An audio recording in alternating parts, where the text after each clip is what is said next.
In this video, just like the title suggests, I will be teaching you how to play the ocarina, and this video is for everyone, no matter if you are brand new to music or if you have played another instrument before. One of my very first videos that I ever made with the ocarina was my Learn How to Play the Ocarina tutorial. I've changed a couple things along the way and added tabs and a couple other things, so I wanted to do an updated version for 2023. At this point, I also have a bunch of other tutorials made for you, and I have them all in one playlist, which is right here. It's Learn How to Play the Ocarina playlist, and it teaches you everything from how to sound good on the ocarina to how to do vibrato and a lot of other things, walks you through everything you need to know about playing the ocarina. And I also have another playlist with song tutorials that you can check out right here. Before we get started, I did want to mention that if you are looking for a new ocarina, you can go to stlocarina.com and use my code Gina for 10% off your entire order.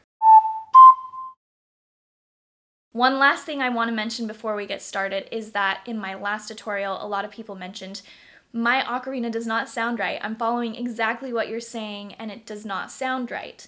Unfortunately, a lot of instruments are made to be kind of more of a display piece or a toy and not actually to be played. A lot of times these are Amazon purchased.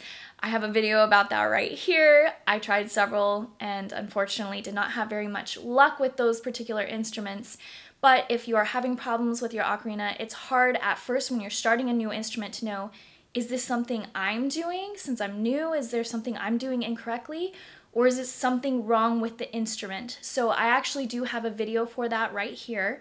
Go check that out. I basically walk you through all the steps. We first talk about the things that possibly we might be doing that might be making the ocarina sound a little funky, or also looking at the possibility that it's the instrument. Ultimately, that's why I like to send people to STL Ocarina, just because I've played so many of their instruments, literally over 20 or 30 of their instruments, and they're all supposed to be played. So I feel comfortable sending people there knowing that whatever instrument they choose, they'll actually be able to play it and it will sound good. It is important for this tutorial that you have what is called a 12-hole ocarina. So we have 1, 2, 3, 4, 5, 6, 7, 8, 9, 10, and then on the back 11, 12. So we want to make sure that your ocarina has 12 holes and that it is in the key of C. If you instead have an ocarina that looks like this is called a 6-hole ocarina. I have a tutorial for that right here. And the ocarina that I am demonstrating on today, the specifics, it's of course from STL Ocarina. It's their Zelda ocarina in the key of C, and I have that linked in the description. Let's get started. First off, if your ocarina comes with a neck strap, I would highly suggest putting it on and using that while you're getting comfortable with the instrument, because they are very delicate and can break easily. Now, I will mention this is technically the second part in that first series, the Learn How to Play the Ocarina series. The first one is how to sound good on the ocarina and how to make a good sound on the ocarina, which you can check out right here, but I understand if you want to jump ahead a little bit. Basically in that one, we're talking a lot about how it's really important to breathe the correct way. I'll go over that really quickly, but I would highly recommend after you watch this video, bounce back to that one and check that one out just so that you know how to breathe correctly. When playing a wind instrument, of course, this is a wind instrument, so it's very important for us to concentrate on our breathing. The first thing is a lot of people think that if you take a deep breath, you see their shoulders go up. So they'll take a breath and go, and that's actually the incorrect way to be breathing. Instead, you should be concentrating on filling your stomach with air. So that is showing that you're actually taking a deep breath. Also, in terms of breathing, you need to take a deep breath in before playing. You don't just go and then play right away. You need to breathe in, I would say, for at least 5 seconds. We have breathing exercises in that video that I mentioned before. Check that out, and that's going to help you out a lot. Now, this is the top of the ocarina. You'll notice that it does have a hole right here, whereas the other corners are rounded. So that's how you know that this is the top of the ocarina. Now I want you to pretend that you are saying who, and you're going to do that on the top of the ocarina right here, and it should sound something like this. And I'm not covering any of the holes right now.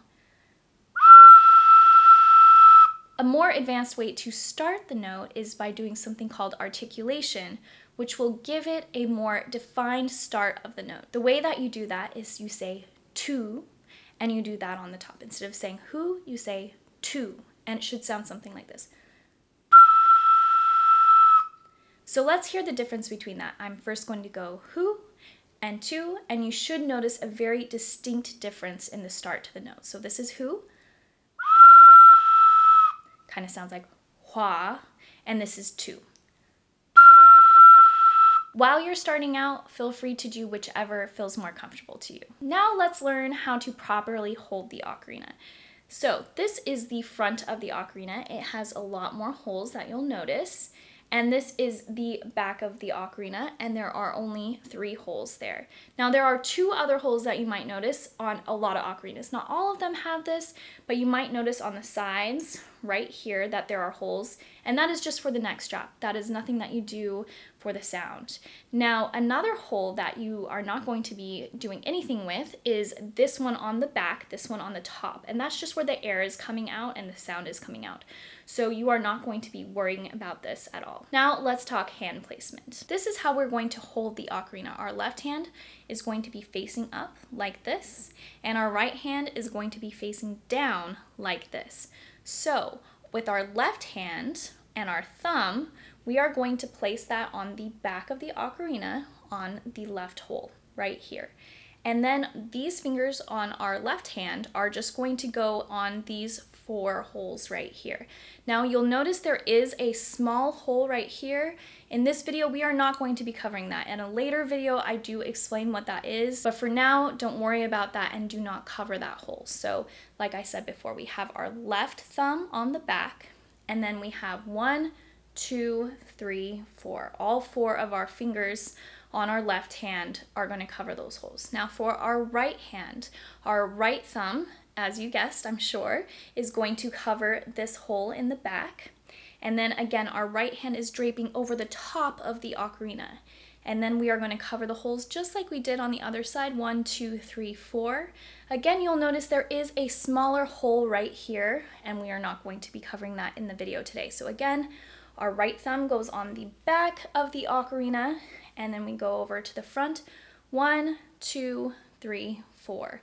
And it's important that when you are supposed to be covering these holes that you cover them all the way, otherwise the sound is going to sound a little funky. So if anytime throughout this video or while you're playing on your own, you're noticing that doesn't sound exactly right, make sure that you're covering the holes all the way. Just look down at your hands, make sure everything is covered. If you're new to music and you don't know what a note is or the importance of notes, that is absolutely okay. Essentially, a note is just a different pitch. So if you look at a piano, each one of those keys is a different note. So ultimately, by knowing the different notes, you will be able to play different songs and know what notes correspond with different pitches. There are, of course, a lot of different ways you can learn songs, either by ear, with sheet music, or by tabs, which I will be showing you in today's video. Now, if you don't know how to read tabs, I do have a tutorial teaching you how to read tabs, so you can check that out right here. Now, let's put our hands back on the ocarina like we just did. So reminder, we have our thumbs covering the holes on the back, and 1, 2, 3, 4, 1, 2, 3, 4, and those 2 little holes are not covered. Again, we are not going over those today. This is the lowest note we will be learning today, and that is a C. There are a couple notes that are lower, which we will learn in a future video, but for now we are going to go to a low C, and it should sound like this. Now we're going to learn the other notes. The right hand is pretty easy because you just lift up 1 finger at a time going from right to left. So like this. So we have our low C, and for a D, we're just going to pull up our pinky, and it should sound like this. Now for an E, you just lift up 1 more finger, and that's an E. For an F, you guessed it, you just lift up the next finger, your middle finger, and that's an F. For our next note, which is a G, you're going to lift up your pointer finger, and remember, keep that thumb down. Both of those thumbs are staying down right now, and this is a G. So those are our first 5 notes. Let's go over that one last time. So a low C has all 4 of these fingers down, including the thumb also on the back, and it should sound like this. Lift 1 finger for a D. Lift 1 finger for an E. Lift another finger for an F. And lift your pointer for a G. Next we have an A, and this one's a little bit more tricky and less intuitive just because you would think, oh, I would just pull up the pinky now, and that's not the case. You actually leave the pinky down and pull up your ring finger on your left hand. So remember, we have our thumbs both down on the back of the ocarina, and we have all 4 of these down, and to play the A, we're just going to lift up this ring finger. So just like this, and it should sound like this. For a B, we're going to pull up our middle finger. And for a C, we're going to lift our pointer finger. One thing that I will mention is when I'm playing some of these higher notes, it can feel a little unstable with the ocarina since less fingers are down. So what I like to do is wrap my right pinky around the bottom of the ocarina. Just make sure that you're not covering any holes, otherwise it will change the pitch. Let's go over those 3 notes again. So we are starting with an A. So on our left hand, we're going to lift our ring finger. For a B, lift our middle finger. And lift our pointer finger for a C. Now there are 3 notes left that we are going to learn today. The first one is a D. So for this one, you are going to lift your left thumb. So we're keeping our pinky on and we have our left thumb off. So the only 2 that should be down are, again, your pinky on your left hand and your thumb on your right hand. For an E, you're going to lift your right thumb. So nothing on the back is covered. And again, the only thing we have covered is our pinky on our left hand. So this is an E. And for an F, you're going to lift that pinky. Now let's do all 3 of those again a little bit faster. Lift your left thumb for a D. Right thumb for an E. And your pinky for an F. Amazing job. We just went through all the notes we will be learning today. Let's try it all again from the top and put it all together. So let's start with that low C, which remember is both thumbs down on the back, and then on our left hand, 1, 2, 3, 4. Right hand, 1, 2, 3, 4, and that is our low C. Lift one finger for D. Lift the next finger for E. Lift the next finger for F. Lift your pointer finger for G. And reminder, we're keeping both of our thumbs down. Now we are going to go to A. So we're leaving this pinky down, lifting our ring finger here for A. Lift our middle finger for B. Lift our pointer for C.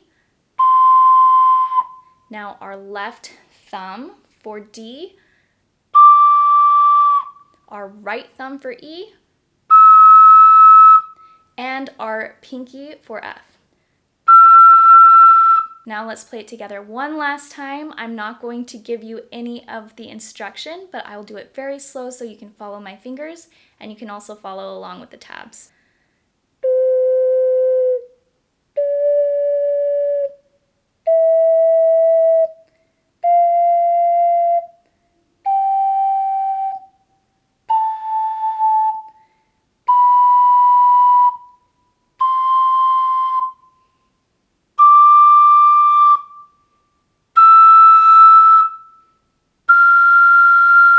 Amazing job. One thing I wanted to point out to you is that you probably noticed I was lifting my fingers a lot when I was showing you how to move between notes. But I would suggest with time, once you get a little bit more comfortable with the instrument, to keep your fingers closer to the holes without covering them. And that is going to help you improve both your speed and accuracy. So the way that that would look, instead of going like this, I would probably lift them more like this and keep them a little bit closer to the holes. And just to show you what I mean by accuracy, when you have your fingers up here and then you have to put those fingers back down, it's hard to know exactly where the holes are, and then it's going to sound not quite right when you put your fingers back down. So when you leave them a little bit above the holes instead of way up here, it's going to improve your accuracy a lot. Well, I hope this video helped you get started on the ocarina, and please let me know if you have any questions in the comments. Like I said before, I have a couple playlists here on YouTube to help you learn how to play the ocarina, as well as song tutorials, so make sure to go check those out. Thank you so much to STL Ocarina for making this series possible. Make sure that you subscribe to my channel here so that you don't miss any of my future ocarina videos. And also you can find me on Instagram and TikTok, and I want to wish you the best of luck on your ocarina journey.